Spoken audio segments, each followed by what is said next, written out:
लक्ष्मी सबसे ज्यादा प्रसन्न कौन से दिन होती है? जम के बोलिए जरा। शुक्रवार। तो शुक्रवार को लक्ष्मी सबसे ज्यादा प्रसन्न क्यों होती है? उसका प्रसन्न होने का कारण क्या था? लक्ष्मी जी के दो भाई थे, दोनों की शादी नहीं हो रही थी, दाता और विधाता, दोनों का विवाह नहीं हो रहा।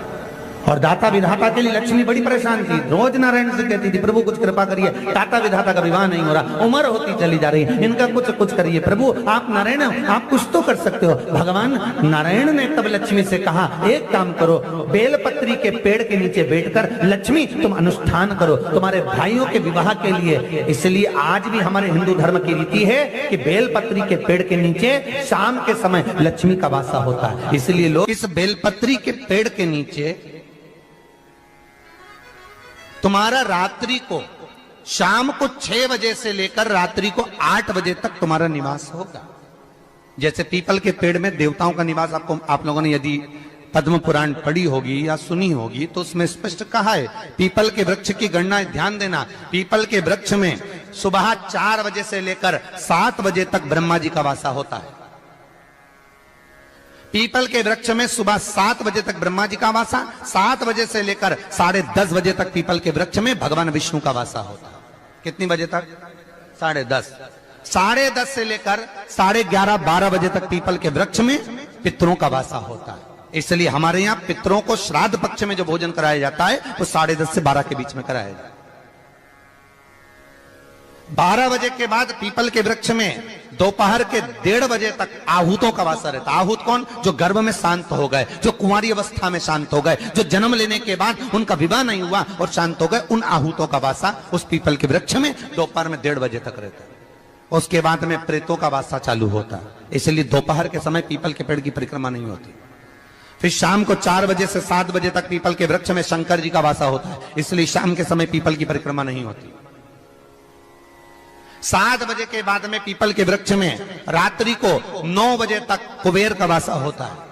फिर 9 बजे के बाद में प्रेतवास चालू होता है पीपल के वृक्ष में। उसी तरह बेलपत्री का जो वृक्ष है, उस बेलपत्री के वृक्ष के नीचे रात्रि को 8 बजे से लेकर 12 बजे तक बेलपत्री के पेड़ के नीचे कुबेर का निवास होता है। महाराज, कुबेर का निवास। प्रयास करा करो इसी बेलपत्री के पेड़ के नीचे हम दीप लगाएं, घी का दीप। यदि संपदा की कमी हो तो, अगर भगवान ने खूब संपदा दी है तो भले मत लगाओ, कोई दिक्कत।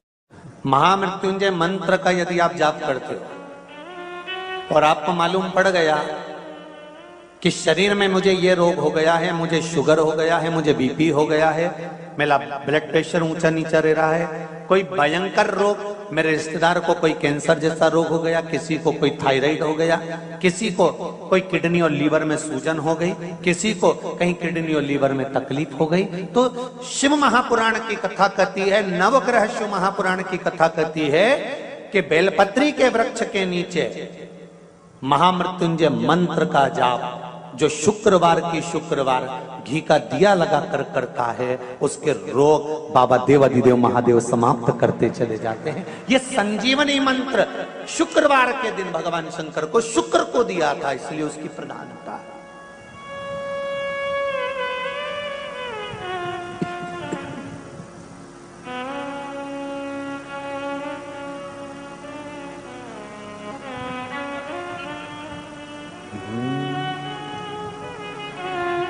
ये वो संजीवनी मंत्र।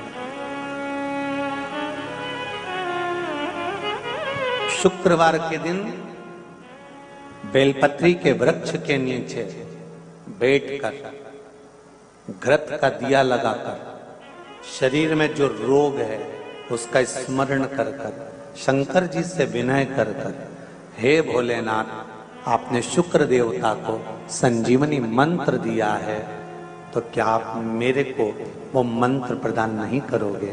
मेरे रोग, मेरी बीमारी, मेरे दुख को आप नहीं हरोगे? शिव से कहो, ये शरीर आपने दिया है और भजन करने के लिए दिया है, स्मरण करने के लिए दिया है, कीर्तन करने के लिए दिया है, तो संभालोगे भी आप। और बेलपत्री की ओर मुख कर घी का दिया लगाकर महामृत्युंजय मंत्र का स्मरण कर लेने पर धीरे धीरे धीरे धीरे धीरे धीरे वो रोग समाप्ति की ओर आता चले जाता है। शंकर भगवान को तुलसी नहीं चढ़ती, केवल एक बैकुंठ चतुर्दशी के दिन चढ़ती है, वो भी रात्रि के समय पर 12 से 4 के बीच में। पर शंकर भगवान को तुलसी नहीं चढ़ती। पर पद्म पुराण कहती है कि शंकर भगवान के मंदिर के बाहर जो तुलसी का वृंद लगाया जाता है, शिव जी के मंदिर के बाहर जो तुलसी का पौधा लगा रहता है या लगाया जाता है, उस तुलसी के पौधे में जितनी मंजरियां लगती हैं, उस मंजरियों में जितने दाने लगते हैं, उतने दाने गिन लिए जाएं और उतने समय का बैकुंठ का वास उस मनुष्य को प्राप्त हो जाता है मृत्यु के बाद। इतना विचित्र बात है, शंकर को तुलसी नहीं चढ़ती, पर शंकर के दरवाजे के बाहर शिव के द्वार पर जो तुलसी का पौधा लगा है, किसी ने लगाया है, किसी ने रोपित करा है, उस पौधे में जितनी मंजरियां लगी हैं, उस मंजरियों में जितने दाने लगे हैं, उस दाने जितने हैं उसको काउंट करा जाए, उसके बराबर उतने ही 1000 वर्षों तक उस जीवात्मा को बैकुंठ का वास मिलता है। क्यों? उसकी कथा भी यहां पर वर्णन है। जब भगवान विष्णु सामने शंकर के बैठे थे और भगवान शिव ने जब सत्यनारायण नाम रख दिया था, तब भगवान विष्णु शिव से कहते हैं नारायण। भगवान शंकर से कहते हैं भोलेनाथ, त्रिकालदर्शी, कैलाशी, अविनाशी, हे शिव। मेरे सारे विग्रह के साथ में लक्ष्मी मेरे साथ में। बहुत ध्यान देना महाराज, मैं अगर नारायण रूप में हूं तो लक्ष्मी मेरे साथ में, मैं राम रूप में हूं तो सीता मेरे साथ में, मैं कृष्ण रूप में हूं तो राधा मेरे साथ में, मैं रंगनाथ रूप में हूं तो गोदा मेरे साथ में, मेरे साथ में लक्ष्मी सदा विराजमान है। पर आज आपने मेरा जो सत्यनारायण नाम रखा है, मैं अपना संग किसको ले? तब भगवान शिव ने कहा, आप जब बाहर निकले जो रोपित मिले बस वही आपको समर्पित हो।